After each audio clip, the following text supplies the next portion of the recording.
আপনারা হয়তো সবাই ব্ল্যাক ম্যাজিক বা কালা জাদু এই টার্মগুলো হয়তো জেনে থাকবেন। তখনই আসে লুসিফারের নাম। আপনারা কি জানেন এই লুসিফার আসলে কে ছিলেন? লুসিফার ছিলেন একজন অ্যাঞ্জেল, যিনি কিনা দেখতে প্রচণ্ড সুন্দর ছিলেন এবং সর্বক্ষেত্রে তার বুদ্ধিমত্তার পরিচয় দিতেন।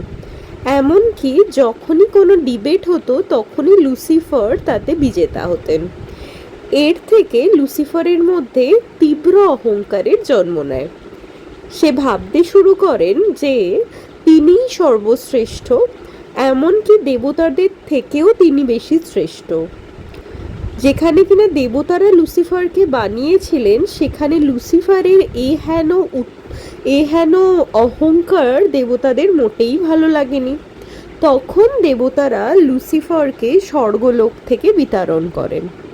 লুসিফার এবং লুসিফারের অনুগামী কিছু অ্যাঞ্জেল তখন স্বর্গলোক ছেড়ে স্পিরিট হোল্ড বা হেলে চলে যান।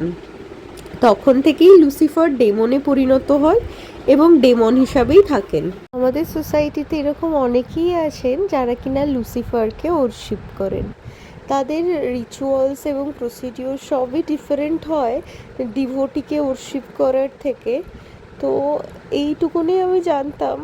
আর ভিডিওটা যদি ভালো লেগে থাকে তবে লাইক, শেয়ার অ্যান্ড সাবস্ক্রাইব করুন। যদি আজকে 10জন সাবস্ক্রাইবার কমপ্লিট হয় তাহলে নেক্সট আমরা এই টপিকটার উপরে, লুসিফার ডেমনিক স্টাডির উপরে আরও ডিটেলসে ভিডিও আনবো।